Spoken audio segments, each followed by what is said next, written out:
So hello guys, welcome back to my YouTube channel.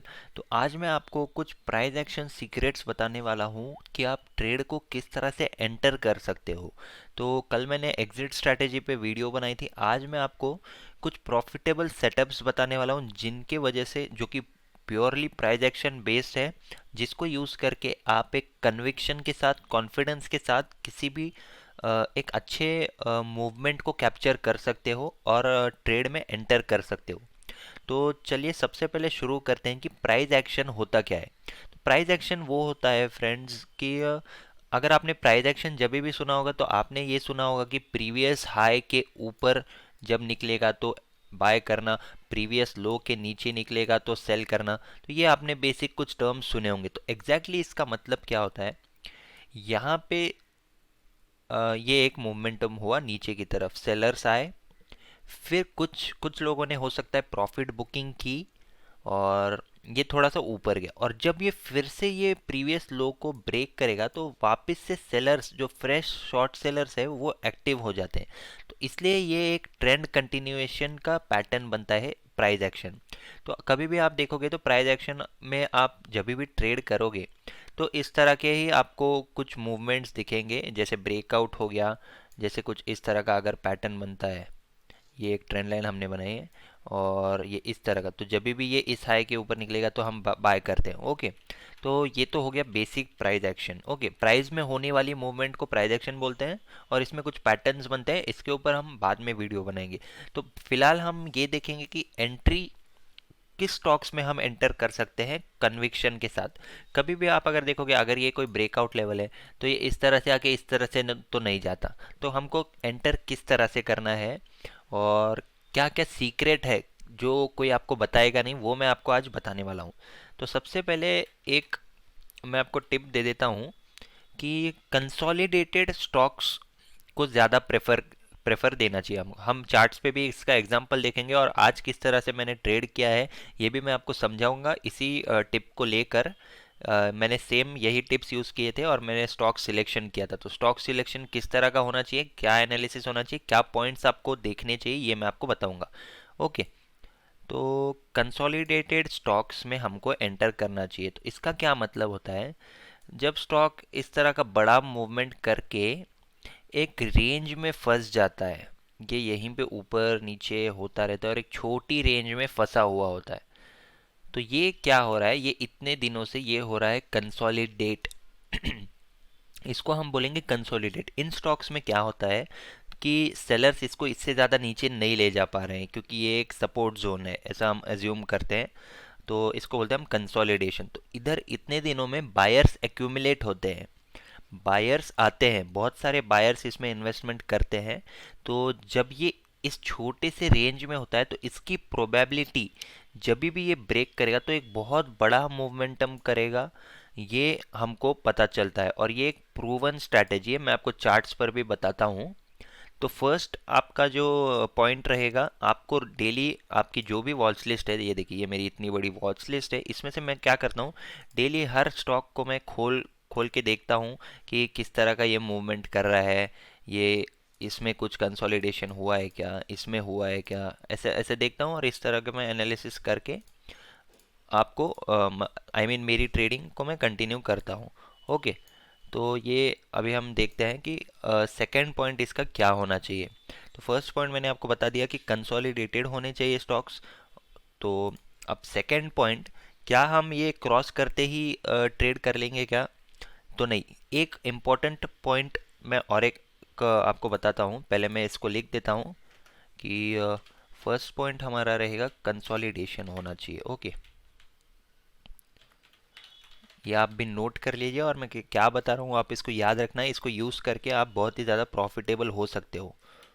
Okay, consolidated stocks. तो second जो point मैं अभी बताने वाला हूँ वो है wait for a positive candle to close. तो क्लोज को मैं यहाँ पे कैपिटल में लिखता हूँ क्योंकि closing of a candle is very important at this level. तो जब भी मैं एग्जांपल एक कैंडल बना के बताता हूँ आपको, ये देखिए, अगर ये हमारा कंसोलिडेशन हो चुका है, ये हमारी बाइंग लेवल है ऊपर की, तो जब भी इस टाइप की एक ग्रीन कैंडल इसके थोड़ा सा भी अगर ऊपर क्लोज होती है या एग्जैक्टली एट इस लेवल पर क्लोज होती है, और जब सेकेंड कैंडल इसको ब्रेकआउट करती है, तब हमको ये ट्रेड लेना है। ओके, तो आज ये हमने एनालिसिस कर लिया कि कल जब भी मार्केट खुलेगा ये कंसोलिडेटेड हो चुका है, तो ये हम इसके ऊपर बाय करेंगे। तो ज़्यादा कंफर्मेशन और भी कब होगी, जब आप फुल क्वांटिटी में ट्रेड कर सकते हो। ये देखिए, ये एक कैंडल है, ये एक 5 मिनट या फिर 15 मिनट कैंडल है। ओके, 5 या 15 मिनट दोनों में से जो भी आपको जो भी टाइम फ्रेम आप प्रेफर करते हो वो। मेरे पास दोनों होता है, 15 मिनट्स और 5 मिनट्स, तो मैं दोनों में भी देखता हूँ। तो okay, let's say it's a 15 minutes candle, और एक सेकेंड कैंडल बन के इस, ये देखिए, ये फर्स्ट 15 मिनट्स की कैंडल है, 9:15 to 9:30, और इस कैंडल को ये कैंडल ब्रेकआउट करती है। तो जब भी ये कैंडल ब्रेकआउट करेगी आपको उस ट्रेड में एंटर कर लेना है। ओके, तो ये है आपका एक मल्टीपल कंफर्मेशन वाला सेटअप। कंसोलिडेशन पहले, फिर ओपनिंग पे एक फर्स्ट पॉजिटिव कैंडल यहाँ पर क्लोज होनी चाहिए इसके आसपास, और फिर इसको जब ये ब्रेक करेगा, ये 5 मिनट या 15 मिनट, और इसको जब ये ब्रेक करेगा तब कितना बड़ा मूवमेंट होता है ये मैं आपको चार्ट्स पर एग्जांपल के साथ बताऊंगा। ओके, तो अभी आप पहले कंसेप्ट समझ लीजिए।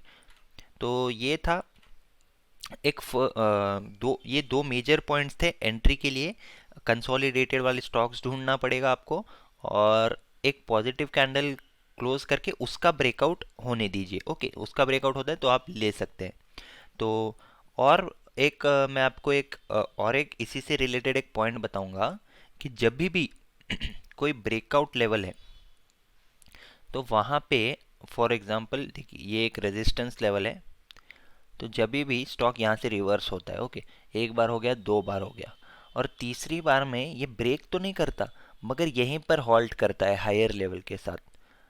ओके, हायर लेवल के पास जब भी ये हॉल्ट करता है तो इसके चांसेस बड़े ब्रेकआउट के बहुत ज़्यादा हो जाते हैं, क्योंकि ये एक हॉल्ट और बिल्डअप ब्रेकआउट है। ओके, सेम हायर लेवल के ऊपर अगर ये हॉल्ट करता है, कोई भी लेवल, चाहे वो लोअर लेवल हो सेलिंग के लिए या फिर कोई हायर लेवल हो, तो इस टाइप के स्टॉक्स आपको देखने हैं। फर्स्ट मैंने आपको बताया था कंसोलिडेटेड स्टॉक्स, और एंट्री करते टाइम पे 5 मिनट या 15 मिनट का ब्रेकआउट अगर हो जाए तो और भी कन्विक्शन के साथ आप फुल क्वांटिटी में ट्रेड कर सकते हो। और या फिर किसी रेजिस्टेंस लेवल के पास हॉल्ट करना, लाइक डेली में यहीं पे हॉल्ट करना, यहीं पे छोटी रेंज में हॉल्ट करना, हायर लेवल के पास या लोअर लेवल के पास, इन बिटवीन में नहीं बात कर रहा हूँ मैं। तो ये भी एक टाइप का कंसोलिडेशन हॉल्ट बोलते हैं हम इस टाइप के जो ये जो सेटअप है इसको हम हॉल्ट बोलेंगे। रेजिस्टेंस जोन के पास हॉल्ट कर रहा है, रुक रहा है वहाँ पे, वहाँ से नीचे भी नहीं आ रहा, वहाँ से ऊपर भी नहीं आ रहा। तो जब भी ये ऊपर साइड में निकलेगा तब बड़ा ब्रेकआउट होता है, और बाकी ये कंसोलिडेशन स्टॉक्स है। ओके, तो आपको पता चल गया कंसोलिडेशन क्या होता है, एक्यूमुलेशन क्या होता है, और हॉल्ट करना किसे कहते हैं हम रेजिस्टेंस लेवल के आसपास, और एंट्री के लिए 5 मिनट ब्रेकआउट या 15 मिनट ब्रेकआउट इन लेवल पर। तो ये आपको बेसिक पता चल गया होगा। ओके, तो अब चलते हैं हम एग्जांपल्स की ओर कि क्या क्या एग्जांपल्स। आज का ये एग्जांपल लेंगे जिसमें मैंने आज खुद ट्रेड किया था, तो 15 मिनट पे मैं आपको लेके चलता हूँ। ओके, तो ये देखिए, कल का ये मेरा एनालिसिस था। ये मैंने देखा कि ये एक ट्रेंड लाइन जा रही है बालकृष्णा इंडस्ट्री में। ओके, ये यहाँ से रेजिस्टेंस लिया, यहाँ से रेजिस्टेंस लिया, फिर यहाँ पे ये देखिए ये हॉल्ट किया था, और फिर इसने ब्रेकआउट दिया। ओके, तो ये तो छोटा सा हॉल्ट था, फिर भी मैंने उस दिन ट्रेड किया था, बट वो अभी आप वो सब भूल जाइए। ओके, तो ये आप देखिए कि ये आया, इसने ब्रेकआउट दिया, ब्रेकआउट करके इसने क्या किया, इसने कंसोलिडेट किया। ये देखिए, सेम लेवल पर ये जाने की कोशिश किया, नहीं जा पाया, नहीं जा पाया, नहीं जा पाया। कितने 4 से 5 दिन इसने कंसोलिडेट किया है, तो बड़ा मूवमेंट हुआ, फिर ये हॉल्ट किया, यहाँ पे कंसोलिडेट किया। ओके, तो ये कंसोलिडेट किया, 4-5 दिन कंसोलिडेट किया, वॉल्यूम्स भी देखिए आप, यहाँ पे बढ़ते गए, यहाँ पे ये देखिए। तो आज मेरा मेरा क्या एनालिसिस था कि ये जब भी इस रेंज को ब्रेक करेगा, ये जो हाई लगा रहा था बार बार, इस रेंज को इसने ब्रेक करना चाहिए था। तो मैंने मार्क करके रखा था 1586.90, जो कि 1590 1587 आप बोल सकते हो इसको। तो 1587 के ऊपर मैं बाय करने वाला था। तो आज क्या हुआ, ये देखिए, मार्केट खुल गया गैप अप, यहाँ पर 1575 पे खुला। फर्स्ट टाइम जब ये जाने का ट्राई किया तो ये रेजिस्टेंस लिया इसी लेवल पे, तो मैंने आपको सेम सेटअप बताया था अभी, तो वो आप याद रख लेना। 15 मिनट की एक कैंडल बनाए, और जब इसने 15 मिनट की कैंडल को ब्रेक किया, तो ब्रेक होते से ही यहाँ पर मैंने एंटर कर लिया उसको। ओके, एग्जैक्टली यहाँ पर 1587 पर मैंने एंटर किया, और इसको मैंने एग्जिट कर दिया था 1598 के आसपास। ओके, 1598 के आसपास जब ये नेगेटिव, पहले ये हाई लगाया इसने 1604 का, तब मैं वेट कर रहा था, बट वो जैसे रिवर्स होने लगा तो मैंने यहाँ पर एग्जिट कर दिया 1598 के आसपास। ओके, तो ये कुछ बेसिक्स है, आपको ध्यान में रखना है। कंसोलिडेशन, और फिर एक 15 मिनट या 5 मिनट ब्रेकआउट भी अगर होता ये, तो भी मैं इसको ट्रेड करता। चलिए 5 मिनट में अगर हम देखेंगे, तो ये देखिए 5 मिनट की कैंडल है, ब्रेक नहीं किया, थर्ड कैंडल में, फोर्थ कैंडल में ब्रेक कर दिया। तो 15 मिनट ज़्यादा बेटर होता है, और 5 मिनट्स भी होता है, मतलब अच्छा ही होता है 5 मिनट्स, बट 15 मिनट्स और 5 मिनट्स आपको दोनों देखने चाहिए। ओके, तो ये आपको मैंने एक एग्जांपल बताया। अब चलिए सेकंड एग्जांपल की तरफ चलते हैं। सिप्ला में भी same kind of halt, accumulation, consolidation and then breakout वाला सेटअप दिखा था। ओके, तो ये देखिए सेम सेटअप था, रेजिस्टेंस रेजिस्टेंस, ये ट्रेंड लाइन ब्रेक किया, गैप अप खुल के ब्रेक किया, यहीं पे हॉल्ट किया, ये देखिए हॉल्ट किया, फिर एक दिन इसने गैप मतलब गैप भी फिल कर दिया, ये जो गैप थी। ये देखिए बॉडी देखिए आप सारे कैंडल्स के, मैं अगर इस यहाँ पर एक बॉक्स बना दूँ, तो ये देखिए ये एक बॉडीज़ की रेंज थी। ओके, क्लियरली आपको दिख रहा होगा, ये इसको बोलते हैं कंसोलिडेशन। 1 2 3 4 5 6 7 दिन इसने कंसोलिडेट किया, और मेरी बाइंग लेवल थी इस ये लास्ट डे के हाई पर। ओके, उस दिन भी मैंने ट्रेड किया था, ये देखिए 798 की मेरी बाइंग लेवल थी उस दिन। और ये जैसे ही फ्लैट खुला, अब मैं इसमें फिर से आपको बताता हूँ कि 15 मिनट ब्रेकआउट किस तरह से काम किया। ओके, ये देखिए अभी इसमें 5 मिनट ब्रेकआउट बताता हूँ आपको। 5 मिनट ब्रेकआउट काम किया था इसमें, तो हमको 5 मिनट और 15 मिनट दोनों देखने होते हैं।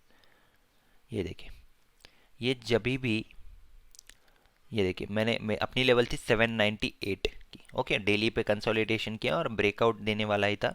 तो ये क्लोज कहाँ पे हुआ था, ये देखिए ये एक रेड कैंडल के साथ क्लोज किया, तो फर्स्ट 5 मिनट ही इसने ब्रेक करके क्लोज कर दिया। तो मैंने पॉइंट आपको क्या बताया था कि candle closing is important, either 15 minute या 5 मिनट ब्रेकआउट। ब्रेकआउट किस तरह का होगा, अगर ये कैंडल, ये जो फर्स्ट कैंडल है, ये यहीं पर क्लोज हो जाती तो, ओके, ये देखिए ये यहीं पर क्लोज हो जाती और फिर इसको ये ब्रेक करता, तो वो होता ब्रेकआउट हमारे लेवल का, प्लस एक इस कैंडल का ब्रेकआउट। लेकिन इसने क्या किया, ऊपर क्लोज कर दिया, तो क्लोज किया, फिर इसने रीटेस्ट करने को आई थी ये कैंडल। तो आप इस कैंडल में कहीं भी आप एंटर कर सकते थे, 798 टू 800 के, ये 2 पॉइंट्स के बीच में आप एंटर कर सकते थे। तो पॉइंट क्या है, मैंने आपको बताया था, कंसोलिडेशन प्लस कैंडल क्लोज, तो ये आपको याद रखना है। ओके, बेसिक सा सेटअप है। प्राइस एक्शन इसी को कहते हैं हम लोग कि ये देखिए ये कंसोलिडेशन, ये जो रेंज है, रेंज के ऊपर निकलता है तब आपको बाय करना है, रेंज के नीचे निकलता है तो आपको सेल करना है। तो ये कुछ प्राइस एक्शन सीक्रेट्स है, सब लोग आपको कुछ इंडिकेटर बता देंगे या कुछ पैटर्न्स बता देंगे। पैटर्न्स तो हर कोई देख लेगा, ये देखिए इस तरह का बड़ा पैटर्न देख लेगा, बट जब हम इंट्राडे करते हैं तो हमको एक एक कैंडल की इन्फॉर्मेशन होनी चाहिए। कैंडल ब्रेकआउट भी बहुत ज़्यादा, जितना कि ये मल्टीपल कैंडल्स के साथ जब ये पैटर्न बनता है, तो इस ये सेम पैटर्न एक कैंडल में भी हो सकता है। इस टाइप का आपको एक थिंकिंग रखनी है। लाइक ये तो हो गया मेजर ट्रेंड, ये देखिए ये मेजर ट्रेंड हुआ इस टाइप का। और माइक्रो लेवल पे अगर हम देखेंगे तो एक एक कैंडल का ब्रेकआउट भी सेम पिक्चर हमको पोर्ट्रे करता है यहाँ पर।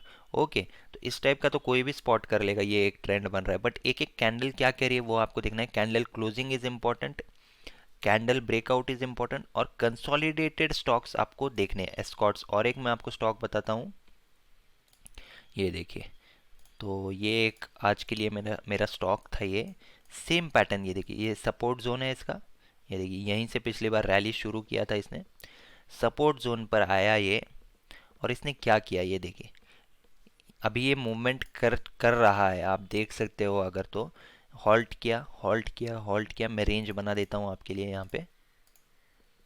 ये देखिए, ये थी इसकी रेंज। तो बाइंग लेवल थी 1277। ओके, तो 1277 के ऊपर हम लोगों को बाय करना था। ये देखिए, halt halt halt, same same consolidation बोलते हैं इसको। बायर्स एक्यूमुलेट हो रहे हैं और जैसे ही ये इसको ब्रेकआउट करेगा तो हमको बाय करना है। तो यहाँ पे आज क्या हुआ, ये खुल खुल ही गया थोड़ा सा गैप अप। ये क्लोज हुआ था यहाँ पे 1273 पे और ओपन हुआ ये 1240, सॉरी 1277 पे। ये देखिए, ये कैंडल देख सकते हो आप, यहीं पर ओपन हुआ है। तो अभी ये क्या कर रहा है, 15 मिनट की ये कैंडल देखिए आप, फर्स्ट कैंडल, ये बॉडी देखिए इसकी। तो ये इसने फर्स्ट 15 कैंडल के अंदर ही ये अभी तक ट्रैवल कर रहा है। इसने अभी तक ब्रेकआउट किया नहीं है इस लेवल को जिस तरह से हम चाहते थे। ओके, हमने क्या चाहा था कि फर्स्ट कैंडल पॉजिटिव बननी चाहिए और फिर उसको अगर ब्रेकआउट करता तो हम इस ट्रेड में बने रहते। लेकिन हमने क्यों नहीं लिया, क्योंकि ये खुला ऊपर और खुलते ही इसने एक नेगेटिव कैंडल बनाया। और एक मैं आपको एक इम्पॉर्टेंट टिप देना चाहूँगा। एक मिनट, मैं आपको एक टिप देता हूँ, यहाँ पर लिख देता हूँ कि हमको कभी भी 920 से पहले ट्रेड नहीं करना चाहिए। ओके, ये बहुत ज़्यादा इम्पॉर्टेंट टिप है। मैं इसको लिख देता हूँ ताकि आप इसको याद रख पाओ। डू नॉट ट्रेड बिफोर 920, क्योंकि 920, 915 टू 920 जब भी चालू होता है तो एक अमैच्योर लोग या इस टाइम पे ट्रेड करते हैं। कुछ लोग प्रॉफिट बुकिंग करते हैं, कुछ लोग न्यू पोजीशन बनाते हैं। लाइक ये कोई सही टाइम क्यों नहीं होता, क्योंकि बहुत ही वोलाटाइल होता है। 915 को खुलते ही मार्केट का सेंटिमेंट क्या है ये हम बता नहीं सकते। ओके, कोई गैप अप खुलता है, कोई गैप डाउन खुल जाता है, कोई फ्लैट खुल के वोलाटाइल वोलाटाइल हो जाता है। तो इसलिए कभी भी 920 के पहले आपको ट्रेड नहीं करना है। तो इसका एक एग्जांपल आप आज देख सकते हो एस्कॉर्ट्स में कि 920 के पहले अगर मैं ट्रेड ले लेता तो मेरा यहाँ पे स्टॉप लॉस हिट हो जाता। ओके, ये देखिए 5 मिनट कैंडल अगर आप देखोगे, ये आज की ओपनिंग है। ओपनिंग के बाद ये यहाँ तक गया था तो ये एक ट्रैप था मेरे लिए। अगर मैं ट्रेड करता तो ये एक ट्रैप था। ओके, तो मैंने ट्रेड क्यों नहीं किया, क्योंकि कैंडल क्लोज नहीं हुई है हमारे इस पे, एक पॉजिटिव कैंडल क्लोज नहीं हुआ। अगर ये कैंडल ग्रीन भी होती तो भी मैं इस ट्रेड में बना रहता, क्योंकि ये ब्रेकआउट हो जाता, पॉजिटिव होती तो। लेकिन खुलते ही इसने क्या किया, खुलते ही ऊपर तो गया मगर क्लोज नहीं हुआ। अगर क्लोज होता है यहाँ पे तो हम इसमें ट्रेड करते। तो अभी ये फिर से जा रहे थे कि अगर ये फिर से इसको क्रॉस करता है और यहाँ पे एक पॉजिटिव कैंडल बनाता है तब हम इसमें एंटर करेंगे और हमारा टारगेट होगा 1288 का। तो ये देखिए, ये हाई था प्रीवियस, ये हम इसको टारगेट बनाएंगे। और टारगेट वाली स्ट्रैटेजी तो मैंने आपको बता ही रखी है, इसको ऑन कर लेंगे हम। ये देखिए, एग्जैक्ट लेवल पर आ रहा है हमारा टारगेट और ये फिबोनाची का जो लेवल है R2 का, सेम एग्जैक्ट लेवल पर 1288 पर आ रहा है ये। तो कल ही मैंने इसके ऊपर वीडियो बनाई है, आपको ट्रेड एग्जिट करने के लिए क्या स्ट्रैटेजी यूज़ करनी चाहिए। जब भी आप एंटर करोगे तो ये इंडिकेटर या ये टूल को आप ऑन कर लेना। एंट्री एंट्री से पहले ऑन मत करना। ओके, एंट्री आप प्राइस एक्शन के बेसिस पर लेना और एग्जिट आप यहाँ पर कर देना। तो that's it guys, I hope कि आपको ये इंपॉर्टेंट टूल्स प्राइस एक्शन के समझ आ गए होंगे। तो ये देखिए, तो ये थे कुछ इम्पोर्टेंट पॉइंट्स जिसको आपको याद रखना है। कंसोलिडेटेड स्टॉक्स, कैंडल का क्लोज होना और हॉल्ट कर रहा है अगर कोई हायर लेवल या लोअर लेवल के पास, और 920 से पहले कभी भी ट्रेड मत करना। तो इन पॉइंट्स को अगर आप लेकर चलोगे, जैसे कंसोलिडेट हुआ है, एक्यूमुलेशन हुआ है, कैंडल क्लोज के बाद आप ट्रेड कर रहे हो, तो आप ज़्यादा प्रॉफिटेबल बनोगे, ये मेरी गारंटी है। सभी जो प्रॉफिटेबल ट्रेडर्स होते हैं, मैं खुद इसी पे ट्रेड करता हूँ, इन्हीं पॉइंट्स को लेकर ट्रेड करता हूँ। प्राइस एक्शन से एंट्री करता हूँ, इन पॉइंट्स को कंफर्म करता हूँ, consolidate yes, candle close yes, इस टाइप का मैं कंफर्मेशन लेता हूँ और फिर ही अपना ट्रेड कंटिन्यू करता हूँ। That's it for today's guys. इस तरह के कुछ आपको लर्निंग वीडियोस में डेली देता रहूँगा। मार्केट एनालिसिस भी मैं जल्दी चालू करने वाला हूँ कि टेक्निकल एनालिसिस फॉर डेली, कौन से स्टॉक्स हम ट्रेड करेंगे वो सब मैं चालू करने वाला हूँ। तो वीडियो अच्छी लगी तो आपको ज़रूर सब्सक्राइब करना और अपने जितने भी ट्रेडर फ्रेंड्स हैं उनके साथ शेयर करना। और अगर आपको इन्फॉर्मेशन अच्छी लगी हो तो इस वीडियो को लाइक भी ज़रूर करना। That's it for today's guys, thank you.